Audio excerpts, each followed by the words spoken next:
Om Swastiastu, Om Guru Brahma, Guru Wisnu, Guru Dewa Maheshwara, Guru Saksat Param Brahma Tasmai Sri Gurawi Namaha. Semoga para guru di seluruh alam semesta ini memberkati dan memberikan pancaran sinar-sinar sucinya. Guru Brahma sebagai pencipta, Guru Wisnu sebagai pemelihara, Guru Dewa Maheshwara sebagai pelebur atau sebagai recycle atau mendaur ulang segala sesuatu yang ada di dalam diri saya maupun di alam semesta ini sehingga kembali berfungsi dengan baik sesuai dengan manifestasinya masing-masing. Saat ini izinkan saya untuk berbagi tentang pengertian tentang yoga. Apa sih yoga yang sesungguhnya? Di zaman modern saat ini, yoga menjadi bagian dari pola hidup yang sangat holistik dan membantu banyak orang untuk kembali kepada dirinya sendiri, untuk kembali kepada kesejatian dirinya sendiri. Jadi, yoga berasal dari kata yuds yang artinya penyatuan, yang artinya adalah keterhubungan. Apapun yang terjadi di dalam diri kita, di dalam kehidupan ini memerlukan keterhubungan antara diri kita sendiri dengan apapun yang di luar diri kita sendiri.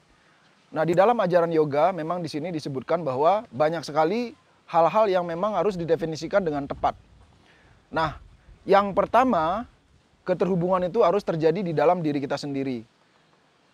Makanya beberapa kali di dalam video yang sebelumnya sudah membahas tentang 5 layer atau lapisan tubuh di dalam diri kita sendiri atau disebut dengan panca maya kosa. Nah, ketika ada yang bertanya, siapakah diri saya atau siapakah diri Anda?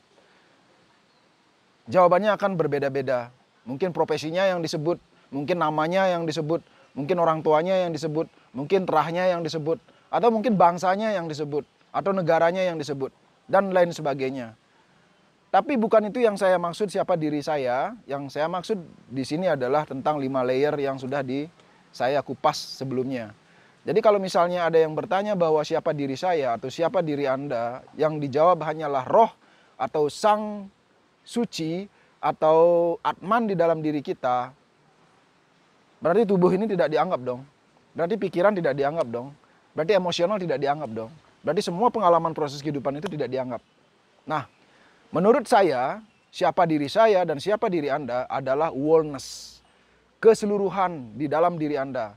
Termasuk tangan Anda, termasuk pikiran Anda, termasuk kepala Anda, termasuk seluruh elemen atau tubuh Anda secara utuh.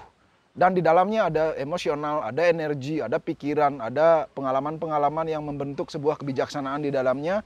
Dan juga ada roh, jiwa, dan Atman itu sendiri. Apa sih perbedaan roh, jiwa, dan Atman?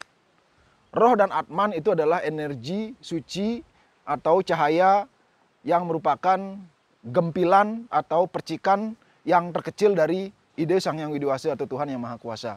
Kemudian jiwa adalah wadahnya, layernya, pembungkusnya. Dan kemudian di dalam lapisan-lapisan tubuh itu ada layer yang disebut dengan Ananda Maya Kosa atau bliss body atau tubuh kebahagiaan. Itulah sang jiwa. Di dalam sang jiwa itu ada roh atau spirit atau Atman. Jadi inilah bagian terkecil dari ide Sang Hyang Widi Wasa. Ketika ada yang bertanya, siapa diri saya atau siapa diri Anda? Jawabannya adalah the wholeness, secara keseluruhan. Jadi jangan dijawab dengan satu persatu. Kecuali kalau kita melakukan yoga secara otomatis, kita akan melakukan atau menyebutkan entitas masing-masing dari layer tersebut. Lapisan-lapisan tersebut. Makanannya berbeda-beda. Kalau tubuh fisik, makanannya jelas adalah makanan yang kita bisa petik di kebun. Ada sayur, ada buah, ada makanan apapun, mungkin di restoran kita makan, minum, dan lain sebagainya, semua yang kita konsumsi, dan semua yang kita makan membentuk tubuh kita. Itu. Nah, untuk lebih detail tentang Panca Maya Kosa, silakan cek di link di atas ini, dan nanti boleh setelah video ini, atau nanti kembali ke video ini untuk melanjutkan. Nah, yoga adalah yuds, yang artinya penyatuan, yang artinya adalah keterhubungan. Keterhubungan yang paling terpenting di dalam diri kita adalah tubuh fisik kita terhubung dengan emosional kita, terhubung dengan mental kita atau pikiran kita, terhubung dengan spirit kita.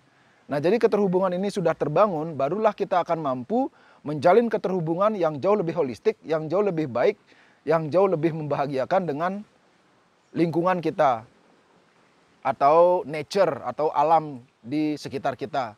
Berhubungan dengan orang lain, berhubungan dengan tetangga, berhubungan dengan keluarga, berhubungan dengan saudara kita, berhubungan dengan orang tua kita, berhubungan dengan anak-anak, dan juga pasangan kita. Nah, jadi keterhubungan yang paling penting di dalam ajaran yoga itu adalah terjadinya keterhubungan di dalam diri kita sendiri dulu.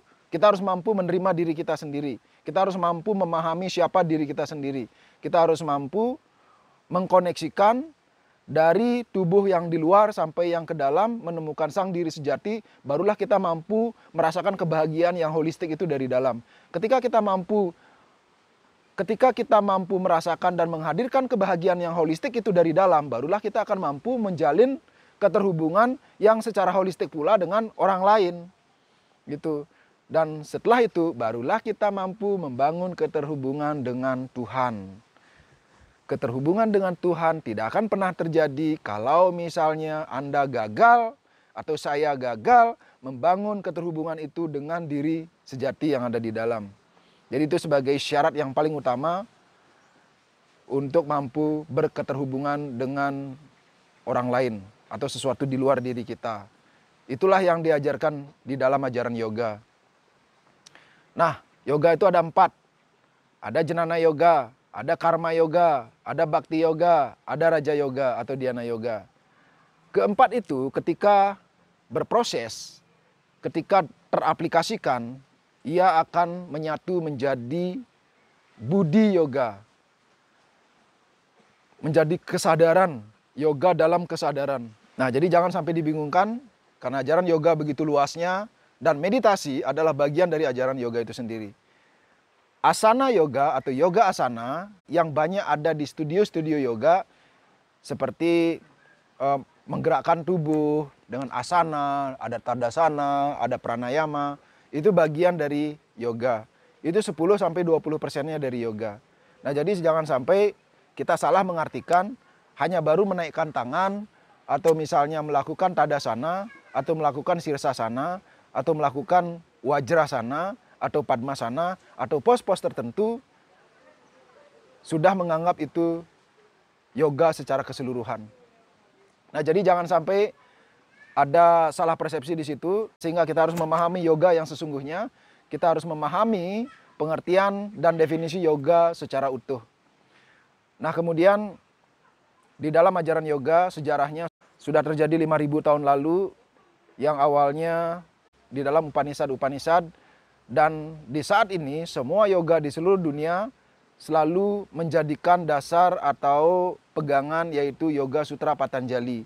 Karena memang Maharshi Patanjali di zaman dulu menemukan ajaran ini dan kemudian menuliskannya dalam bentuk Sutra Patanjali dengan 4 pada. Yang pertama adalah Samadhi pada, yang kedua adalah Sadhana pada, yang ketiga adalah Vibhuti pada, kemudian yang keempat adalah pembebasan yaitu Kaivalya pada. Dari semua pada di situ semua berbicara tentang disiplin, semua berbicara tentang komitmen, semua berbicara tentang usaha yang terus-menerus tidak pernah terputus dan betul-betul didorongkan tuh dari dalam.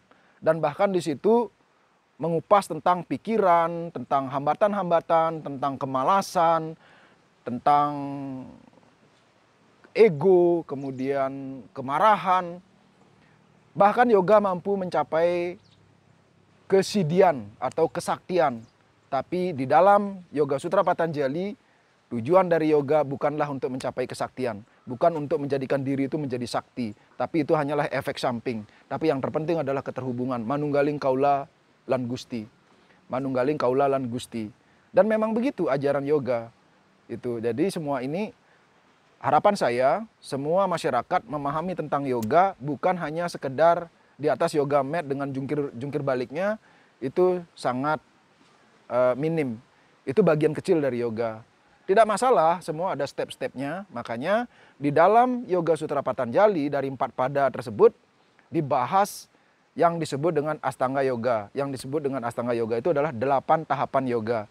8 tahapan yoga itu ada yama, ada niyama, ada asana, pranayama, dharana, pratyahara, dharana,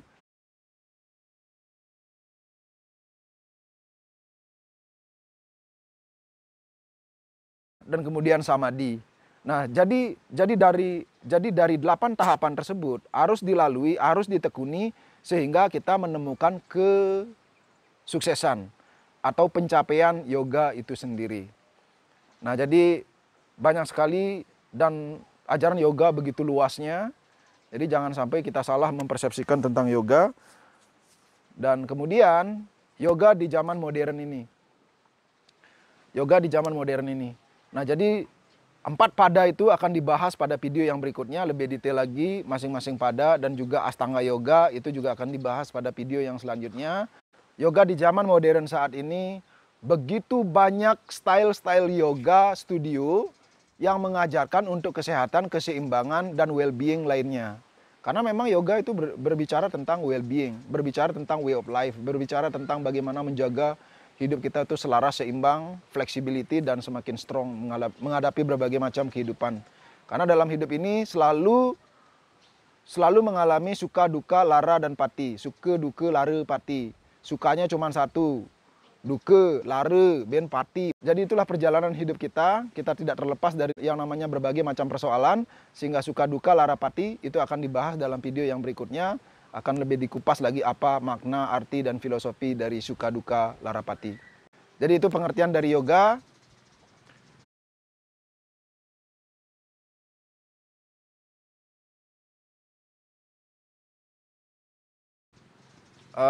Yoga modern di zaman sekarang atau di zaman now itu ada hatha yoga yang dipraktekkan di studio-studio.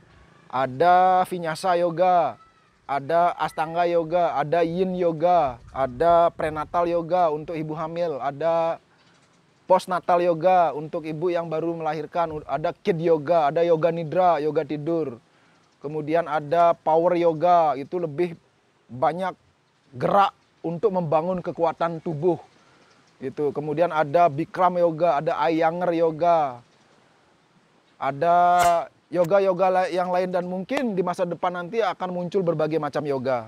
Ya, yang jelas bukan bengkel yoga, bukan yoga laundry, bukan warung bu yoga, itu beda, bukan itu maksudnya. Jadi memang yoga itu banyak digunakan oleh masyarakat untuk menjadi identitas dirinya sendiri, termasuk saya. Saya adalah seorang yogi karena Krishna menyampaikan, seyogyanya engkau Arjuna, jadilah seorang yogi. Jadi saya, matur suksma, Om Santi, Santi, Santi Om.